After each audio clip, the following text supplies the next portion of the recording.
quantidade de calor necessária para que nesse ambiente se tenha conforto térmico.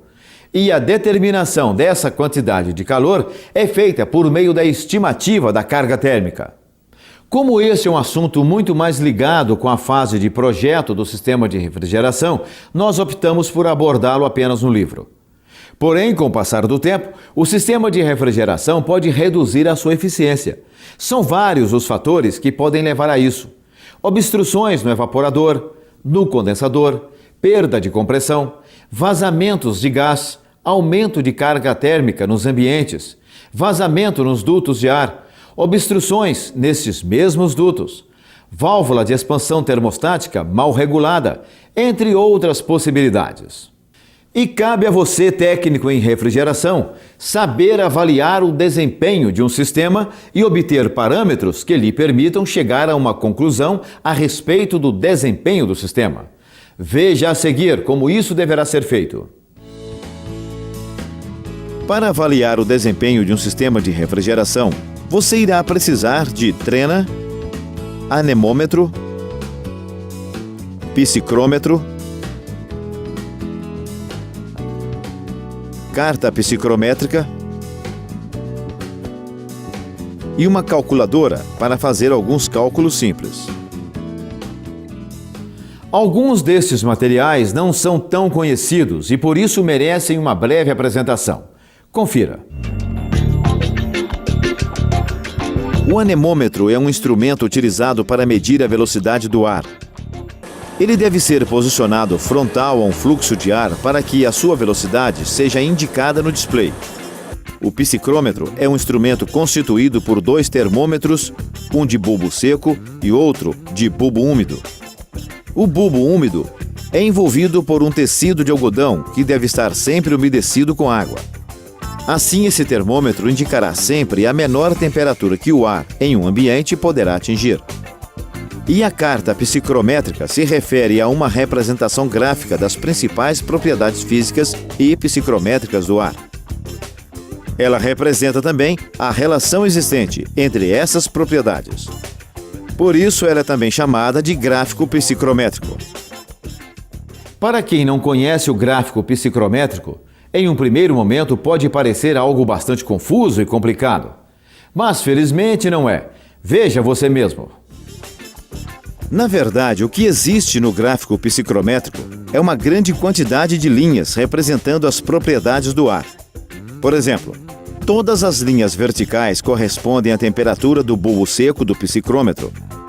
Estas outras, menos inclinadas, correspondem à temperatura de bulbo úmido e entalpia. As horizontais são linhas de umidade absoluta. As mais inclinadas, de massa específica. E as linhas curvas representam a umidade relativa do ar. Por enquanto, essas informações são suficientes para você aprender a fazer a avaliação do desempenho do sistema. Mas, em seu livro, você aprenderá mais a respeito da psicrometria em geral. Bem, vamos então passar para a parte prática da avaliação.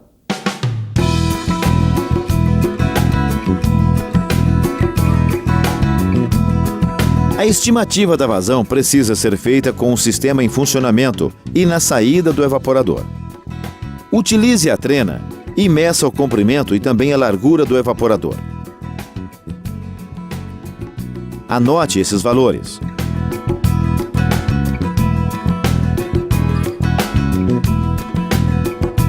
Em seguida, meça a velocidade do ar que se encontra passando através do evaporador. Posicione a hélice do anemômetro próxima ao evaporador. Observe o valor indicado e faça a sua anotação. Neste caso, por exemplo, você pode ver que a velocidade do ar está sendo de 3,2 metros por segundo. Repita este processo em pelo menos 5 pontos diferentes do evaporador. Procure posicionar a hélice do anemômetro na mesma distância do evaporador em todas as medições. Anote separadamente o resultado de cada medição. Veja os dados que foram obtidos. Comprimento do evaporador igual a 2,5 metros. Largura 72 centímetros, ou 0,72 metro. Velocidades do ar, no ponto 1, 3,2 metros por segundo. No ponto 2, 3,4.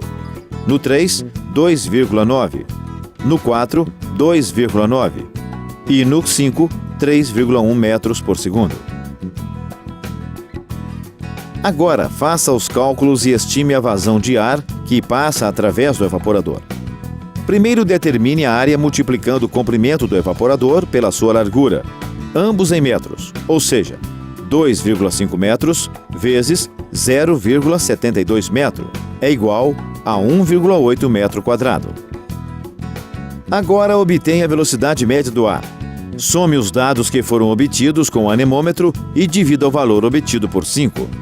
O resultado será a velocidade média do ar, ou seja, 3,1 metros por segundo. Tendo sido determinadas a área do evaporador e a velocidade do ar, estime a vazão de ar do sistema multiplicando esses dois valores. Veja. Em nosso exemplo, a vazão de ar do sistema que passa através do evaporador é de 5,58 metros cúbicos por segundo. Multiplique esse valor por 3.600 e obtenha 20.088 metros cúbicos por hora.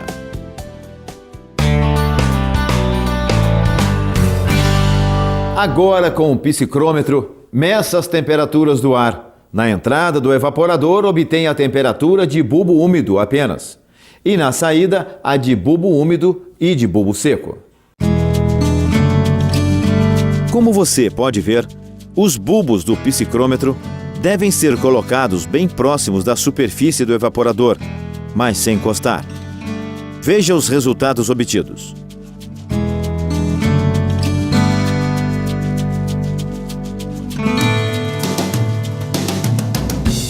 Na entrada do evaporador, a temperatura de bulbo úmido foi de 19,6 graus Celsius. Na saída, a temperatura de bulbo úmido foi de 11,8 graus e a de bulbo seco, 12,7 graus. Agora você vai precisar utilizar o gráfico psicrométrico para obter alguns dados.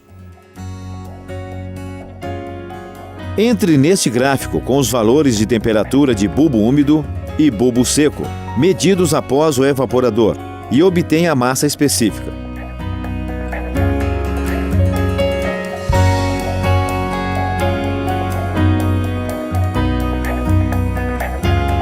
Neste caso, o valor obtido é de aproximadamente 0,898 kg por metro cúbico. Multiplique esse valor pela vazão e obtenha a massa de ar que passa pelo evaporador, ou seja, 18.039 kg de ar por hora de funcionamento. Depois de estimar a massa de ar que passa pelo evaporador, utilize mais uma vez o gráfico psicrométrico e obtenha os valores de entalpia que são necessários para a avaliação do desempenho do sistema. Entrando com os valores de temperatura de bulbo úmido no gráfico, obtém-se a entalpia, 14,1 quilocalorias por quilo de ar antes do evaporador, quando a temperatura de bulbo úmido foi de 19,6 graus Celsius, e 8,4 quilocalorias por quilo de ar após o evaporador, quando a temperatura de bulbo úmido foi de 11,8 graus. A diferença entre esses valores resultou em uma variação na entalpia de 5,7 quilocalorias por quilo de ar.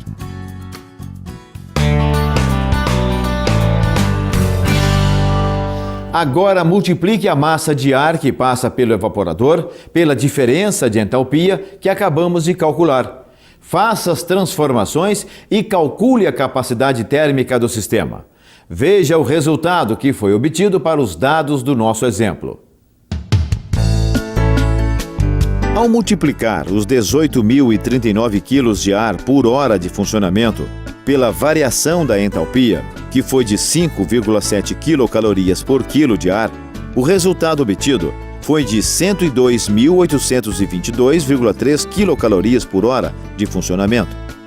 Após as transformações de unidades, o resultado encontrado foi de 34 TRs. Como a capacidade do sistema é de 35 TRs, podemos concluir que ele está operando com ótimo desempenho, ou seja, de 97%.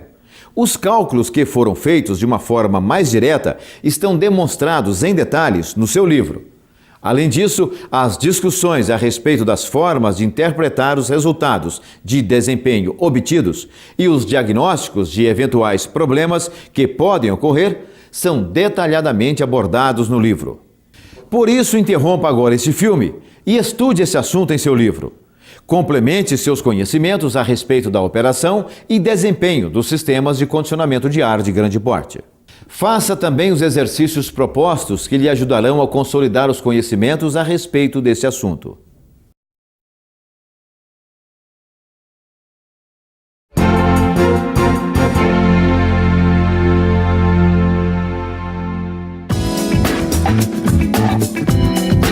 Antes de iniciarmos a nossa abordagem a respeito da manutenção, precisamos explicar um detalhe importante.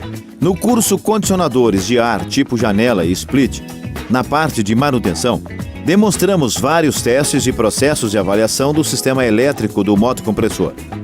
Isso porque os condicionadores de ar de pequeno porte possuem diversos componentes, como capacitor, motoventilador, chave seletora, protetor térmico, entre outros, que precisam ser testados caso algum problema seja observado no funcionamento do condicionador. Isso é função do técnico em refrigeração.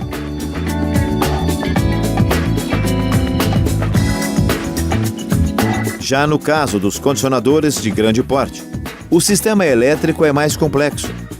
As máquinas possuem potências bem mais elevadas e o sistema de refrigeração em si é mais complexo.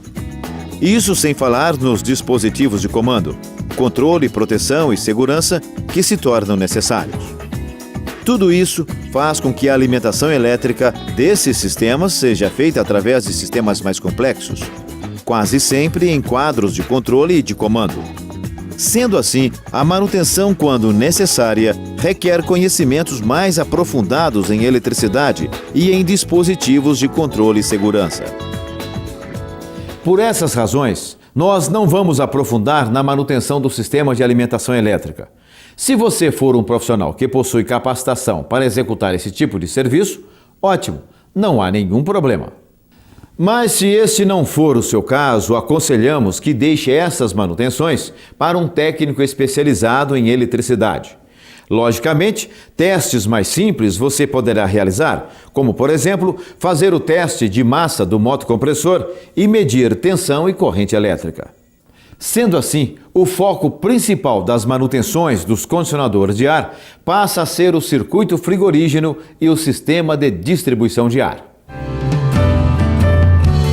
Vamos iniciar mostrando como e quando você deverá realizar os testes elétricos. O motocompressor é um elemento que possui internamente bobinas que são percorridas por corrente elétrica. Com o passar do tempo, pode surgir contato elétrico entre essas bobinas e a carcaça do motocompressor. Se isso acontecer, o consumo de energia elétrica será maior, além dos riscos de choques e acidentes elétricos. A constatação da existência ou não de contatos elétricos com a carcaça deve ser obtida por meio do teste de massa. Este deverá ser feito assim. Primeiro, abra a caixa de ligação do motocompressor.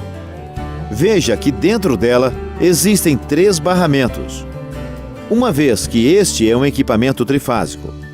Em seguida, utilize um multímetro com o seletor na posição continuidade ou na escala de resistências, de preferência apontando para o menor valor da escala. Coloque os terminais do multímetro, um em contato com um dos barramentos e o outro com a carcaça. Qualquer indicação no multímetro diferente desta que você está vendo é sinal da existência de contato elétrico com a carcaça. Repita este procedimento para os 2 outros barramentos.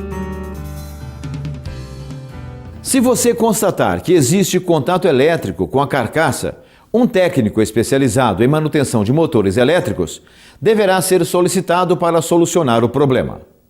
Se você fez os cursos Manutenção de Geladeira e Freezer Residenciais e Condicionadores de Ar tipo Janela e Split, certamente vai lembrar que lá nós dissemos que quando existe contato elétrico com a carcaça do motocompressor, ele deve ser substituído. Isso acontece porque são elementos herméticos, lacrados e não podem ser mexidos internamente. Mas no caso dos sistemas de grande porte, quando os motocompressores são do tipo semi-herméticos ou abertos, podem receber manutenção na parte interna. Se o motocompressor não estiver ligando ou estiver apresentando consumo elevado de energia, você deverá medir a tensão e a corrente elétrica de alimentação. Mas antes de você partir para a medição da tensão elétrica, você precisa entender o seguinte. Observe bem esse esquema em uma alimentação trifásica a 220 volts, em que cada barramento representa uma fase. Então, entre as fases 1 e 2, deverá existir uma tensão elétrica de 220 volts. Entre as fases 1 e 3, a mesma coisa. E entre as fases 2 e 3 também. Na prática, uma variação de 10% em torno do valor nominal, para mais ou para menos, é aceitável nesses casos.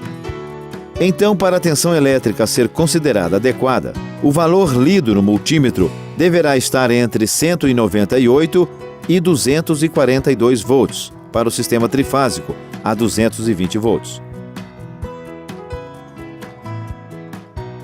Para medir a tensão elétrica, você deverá colocar o seletor do multímetro na escala de tensão alternada, compatível com aquela que será medida. Em seguida, coloque os terminais do instrumento em contato com os barramentos de alimentação elétrica. Tenha muito cuidado e coloque cada terminal em contato com um barramento de cada vez. Neste momento, o multímetro indicará o valor da tensão elétrica entre as fases envolvidas na medição. Neste caso, os 215 volts medidos estão dentro da tolerância de 10% em torno do valor nominal. Para medir a corrente elétrica, utilize o alicate amperímetro com o seletor na escala de corrente alternada e envolva cada condutor elétrico que é utilizado na alimentação do motocompressor. O valor indicado no display corresponde à corrente elétrica que se encontra fluindo pelo condutor no momento da medição. Neste caso, a corrente é de 5,6 amperes. Repita esse processo nos 3 condutores fase e compare os valores com os de corrente nominal do motocompressor. Se o valor encontrado estiver acima daquele estipulado pelo fabricante, será preciso contar com a participação de um eletrotécnico para investigar a causa de um provável problema. Agora vamos lhe mostrar como fazer a manutenção do sistema frigorígeno do sistema de condicionamento de ar. Um indicativo de problemas no circuito frigorígeno é a existência de borbulhamento no fluido refrigerante, o que pode ser observado através do visor de líquido. Como você já sabe, este se encontra localizado na linha de líquido do sistema. Quando isso acontece, o problema pode ser entupimento no filtro secador, falta de gás refrigerante ou sujeira na válvula solenoide.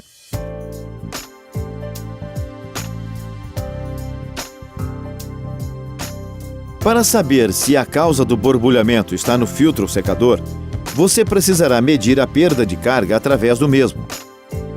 É para isso que os sistemas de condicionamento de ar de grande porte possuem 2 tomadas de pressão na linha de líquido, uma antes e outra após o filtro secador.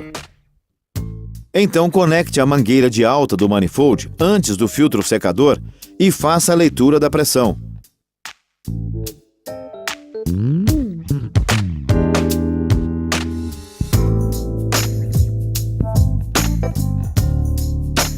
Depois, mude essa mangueira para outra válvula, localizada após o filtro secador, e faça a leitura da pressão, também neste ponto. Se a diferença entre as pressões antes e após o filtro secador for maior que 5 psi, ele deverá ser trocado. No caso da nossa demonstração, a pressão antes do filtro foi de 255 psi e após foi de 252 psi. Portanto, a diferença de pressão é de apenas 3 psi e o filtro não precisará ser trocado.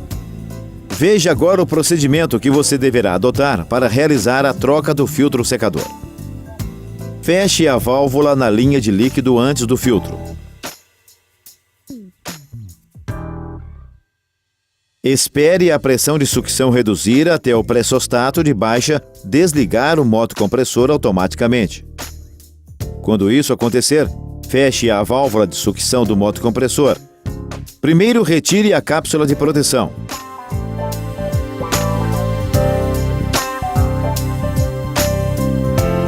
E em seguida, gire o parafuso no sentido horário até o final. Feito isso, desligue todo o sistema no painel de alimentação e comando. Agora utilize a recolhedora de fluido e faça o recolhimento do fluido confinado entre a válvula de linha, que foi fechada, e a válvula de sucção do motocompressor. Veja nesse esquema como devem ser feitas as conexões. A mangueira comum do manifold na válvula Schrader, após o filtro secador.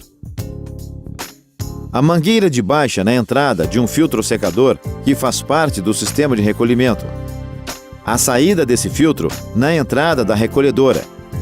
E a saída da recolhedora no cilindro de recolhimento. Faça também a conexão do medidor de nível do cilindro com a recolhedora. Ligue a recolhedora e deixe-a funcionando até a pressão do manifold estabilizar-se na escala de vácuo. Quando isso acontecer, troque o filtro secador, começando por aquecer as suas conexões com a linha de líquido até soltá-las. Em seguida, coloque o filtro novo com as mesmas especificações e refaça as soldas. Logo após, utilize a bomba de vácuo e faça vácuo no trecho entre a válvula de linha e o motocompressor. Veja nesse esquema como devem ser feitas as conexões. A mangueira de baixa do manifold deverá ser conectada na válvula Schrader, localizada após o filtro secador. A mangueira comum na entrada de um vacuômetro. A saída deste na entrada da bomba de vácuo. E esta na tomada de energia elétrica.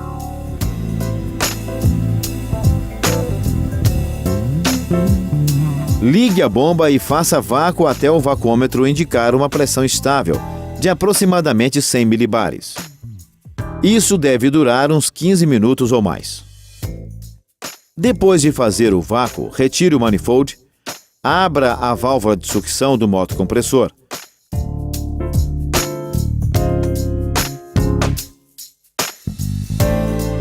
Depois a válvula na linha de líquido e em seguida ligue o sistema. Deixe funcionar por uns 15 minutos. Conecte o manifold nas tomadas de alta e de baixa, próximas ao motocompressor, e verifique as pressões e as temperaturas de saturação de vapor e de líquido.